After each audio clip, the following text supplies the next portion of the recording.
చీకట్లో ఆరు ఫోటోని చూసిన బాగి ఒక్కసారిగా తల పట్టుకొని నేను చూస్తున్నది నిజమేనా? నేను చూస్తున్నది నిజమేనా? ఈ ఫోటో అని అడుక్కుంటూ క్యాండిల్ ఎక్కడ ఉంది అని అక్కడ మొత్తం వెతుకుతుంది. అక్కడ క్యాండిల్ లేకపోవటంతో కిచెన్‌లోకి వెళ్ళి క్యాండిల్ తీసుకువస్తూ ఉంటుంది. అప్పుడే మనోహర్‌కి నిద్ర పట్టక అబ్బా! ఇప్పుడే కరెంట్ పోయింది. ఇప్పుడే వాటర్ కూడా అయిపోవాలా అని వాటర్ కోసం వస్తూ ఉంటుంది. అప్పుడే మనోహరి బాగి క్యాండిల్ తీసుకొని గదిలోకి వెళ్తూ ఉంటే, అదేంటి ఆరు రూమ్ ఓపెన్ చేసి ఉందేంటి ఈ సమయంలో అని అక్కడికి వస్తూ ఉంటుంది. ఇక బాగి క్యాండిల్ పట్టుకొని ఆ వెలుగులో మరింత క్లియర్‌గా చూస్తుంది. ఇక ఒక్కసారిగా పక్కింటక్కే ఆయన భార్యనా అని బాగి అనుకుంటూ ఉంటుంది. నేను ఆయన భార్యని, పిల్లల తల్లిని కూడా నేనే, యాక్సిడెంట్‌లో చనిపోయింది కూడా నేనే అని ఆరు ఇంతకుముందు చెప్పిన మాటల్ని మొత్తం కూడా బాగి గుర్తు చేసుకుంటూ ఉంటుంది. అప్పుడే మనోహరి అక్కడికొచ్చి, అయ్యో! ఇది ఫోటో చూసేసిందే అని మనోహరి తల పట్టుకుంటుంది. అంటే పక్కింటక్క ఫోటో ఇక్కడుంది. నేను ఇన్నాళ్ళు మాట్లాడింది మనిషితో కాదా? నేను మాట్లాడింది ఆత్మతోనా?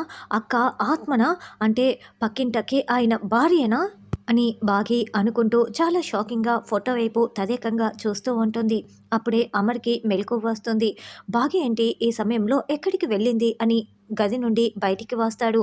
ఇక ఆరు డోర్ ఓపెన్ చేసి ఉండటంతో ఇప్పుడెవరు ఆ గదిని ఓపెన్ చేశారు అని అమర్ అక్కడికి వస్తారు. అప్పుడే బాగి కళ్ళు తిరిగి కింద పడిపోతుంది. బాగి అలా కళ్ళు తిరిగి కింద పడిపోవటంతో బాగి బాగి అని వెతుక్కుంటూ వస్తున్న అమర్ బాగిని చూసేసి బాగి బాగి ఏమైంది? కళ్ళు తెరువు బాగి అని తడుతూ పిలుస్తూ ఉంటారు. అయినా కూడా బాగి కళ్ళు తెరవకపోవటంతో అమర్ ఎత్తుకొని తీసుకువెళ్తూ ఉంటారు. మనోహరి ఇదంతా దాక్కొని చాటుగా గమనించుకుంటూ ఉంటుంది. బాగి అరుంధతి ఫోటోని చూసేసింది. రేపటి సూర్యోదయం తర్వాత ఏం జరుగుతుందో ఏంటో అని మనోహరి టెన్షన్ పడుతూ ఉంటుంది. తెల్లవారగానే మనోహరి కూర్చొని తెగ ఆలోచిస్తూ టెన్షన్ పడుతూ ఉంటుంది. నిద్రపోతున్న రణవీర్ బెడ్ మీద నుంచి ఇంకా లేవకుండానే ఫోన్ చెక్ చేసుకుంటాడు.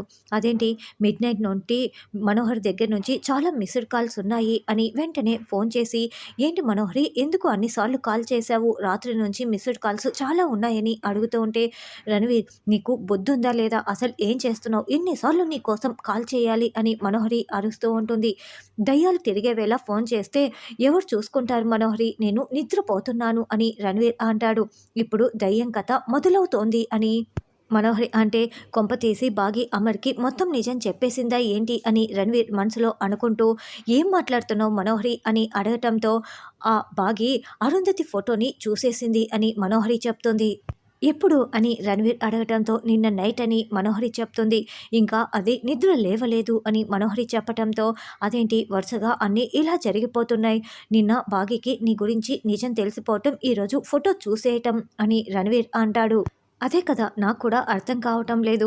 బాగి నిద్ర లేవగానే అమర్‌కి నిజం చెప్పేస్తే ఇన్ని రోజులు తను ఆరు ఆత్మతో మాట్లాడుతున్నానన్న నిజం చెప్పేస్తే ఏమవుతుందో ఏంటో అని మనోహరి అంటే, ఖచ్చితంగా చెప్తుంది. ఇంకా ఏంటి మనోహరి ఆలోచిస్తున్నావు అని రణవీర్ అరుస్తూ ఉంటాడు.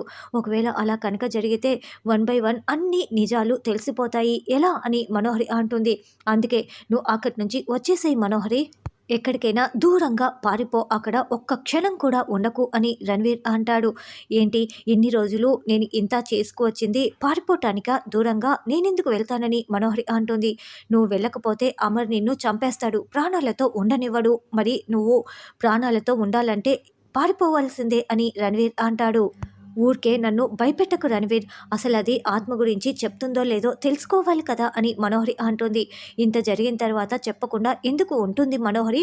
నీకు బ్యాడ్ టైం స్టార్ట్ అయిపోయింది. నా మాట విని వెళ్ళిపో, దూరంగా వెళ్ళిపో అని రణవీర్ అంటే, లేదు బాగా స్పృహలోకి వచ్చిన తర్వాత ఇక్కడ ఏం జరుగుతుందో తెలుసుకోవాలి. తర్వాత నేను డిసైడ్ చేసుకుంటాను అని మనోహరి అనడంతో, సరే బీ కేర్‌ఫుల్ అని రణవీర్ ఫోన్ పెట్టేస్తాడు. తర్వాత ఆరు తొంగి చూస్తూ ఉంటుంది. ఏమైంది బాలిక? ఎందుకలా తొంగి చూస్తున్నావు అని గుప్తా గారు అడగటంతో, ఏమీ లేదు గుప్తా గారు, ఈ పాటికి బాగి లేచి గుమ్మం ముందు ముగ్గు పెడుతుంది. ఇంకా ముగ్గు పెట్టలేదు, లేచి బయటికి కూడా రాలేదు. ఏంటా అని చూస్తున్నాను అని ఆరు అంటే, రాత్రి పడుకోవటం లేట్ అయ్యి ఉంటుంది బాలిక, అందుకే నిద్ర లేచి ఉండదు అని గుప్తా గారు అనడంతో, ఓ అవునా, రండి గుప్తా గారు లోపలికి వెళ్ళి చూద్దాం అని కిటికీ దగ్గరికి వచ్చి తొంగి చూస్తూ ఉంటుంది.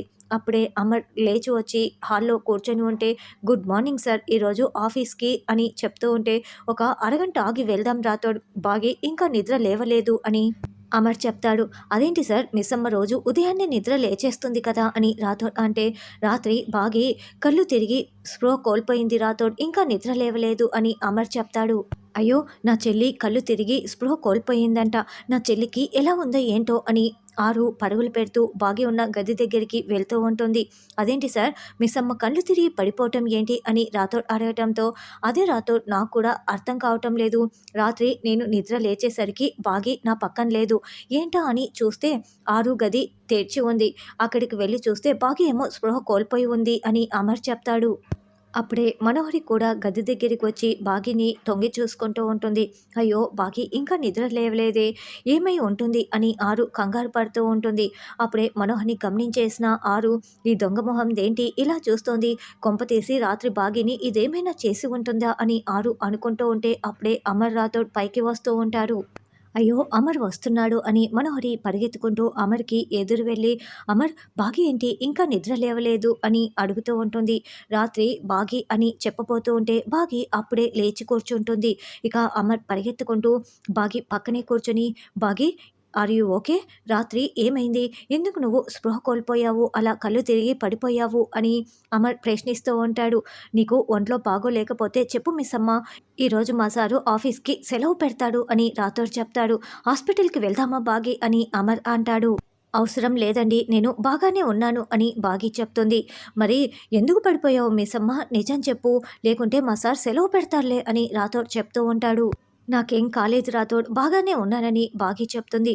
"ఆర్ యూ ష్యూర్" అని అమర్ అడుగుతూ ఉంటాడు. అప్పుడే మనోహరి పరిగెత్తుకుంటూ వచ్చి, "అమర్, నువ్వు కావాలంటే ఆఫీస్‌కి వెళ్ళు. బాగిని నేను చూసుకుంటానని" చెప్తుంది. రాథోడ్, "నేను 10 మినిట్స్‌లో రెడీ అయ్యి వస్తాను" అని అమర్ వెళ్తాడు. "బాలిక, మనం ఎక్కువసేపు ఈ కిటికీ దగ్గర ఉండకూడదు. పద వెళ్దాం" అని గుప్తా గారు ఆరుని తీసుకువెళ్ళిపోతాడు. అమర్, రాథోడ్, ఆరు, గుప్తా గారు అక్కడి నుంచి వెళ్ళగానే, "ఏమైనా కావాలా? కాఫీ పెట్టివ్వాలా?" అని మనోహరి అంటుంది. "ఏం వద్దు" అని బాగి వెళ్తూ ఉంటే, "బాగి ఎక్కడికి? ఆగు" అని మనోహరి అంటుంది. "బయటికని" చెప్పి బాగి బయటికి వస్తూ ఉంటుంది. బాగి నేరుగా లాన్‌లోకి వచ్చి, "అక్కెక్కడా? అక్క గురించి నేను ఆయనకి చెప్పాలా వద్దా? అక్క ఆత్మ నాకు కనిపిస్తుందని చెప్పాలా వద్దా" అని మనసులో అనుకుంటూ ఆరు కోసం వెతుకుతూ చుట్టూ చూసుకుంటూ ఉంటుంది. ఇది ఆరు ఆత్మ కోసమే చూస్తోందా? ఇప్పుడు ఇది అమర్‌కి నిజం చెప్పేస్తే అమర్ ఎలా రిసీవ్ చేసుకుంటాడు? అయినా ఇది నిజం చెప్పేస్తే ఏం జరుగుతుంది అని మనోహరి ఆలోచిస్తూ ఉంటే, ఒకవేళ నేను చెప్తే ఆయన కొట్టి పడేస్తాడేమో! మరి ఆయన్ని నేను ఎలా ఒప్పించను? కానీ అక్క ఆత్మ నాకు మాత్రమే ఎందుకు కనిపిస్తూ ఉంది అని బాగి ఆలోచిస్తూ ఉంటుంది. ఇప్పుడు అమర్ నమ్మాలంటే ఆరు ఆత్మ అమర్‌కి కూడా కనిపించాలి అని మనోహరి మనసులో అనుకుంటూ ఉంటుంది. "ఎక్కడున్నావక్క? నాకు కనిపించు" అని బాగి అనుకుంటూ ఉంటే బాగిని గమనించుకుంటూ, ఇప్పుడు ఇది మాట్లాడే దానిని బట్టి నా ఫ్యూచర్ ఆధారపడి ఉంటుందని మనోహరి మనసులో అనుకుంటూ ఉంటుంది. "నువ్వు నిజంగా మనిషివనే అనుకున్నానక్క. నువ్వు ఆత్మవని నాకు నిజంగా తెలీదు" అని బాగి మనసులో అనుకుంటూ ఉంటుంది. ఇక అప్పుడే ఆరు బాగి అంటూ పిలవగానే బాగి చాలా షాకింగ్‌గా ఆరు వైపు చూస్తూ ఉంటుంది. మరి ఆరుతో బాగి ఏమేం మాట్లాడనుంది అన్నది రానున్న ఎపిసోడ్‌లో తెలుసుకుందాం.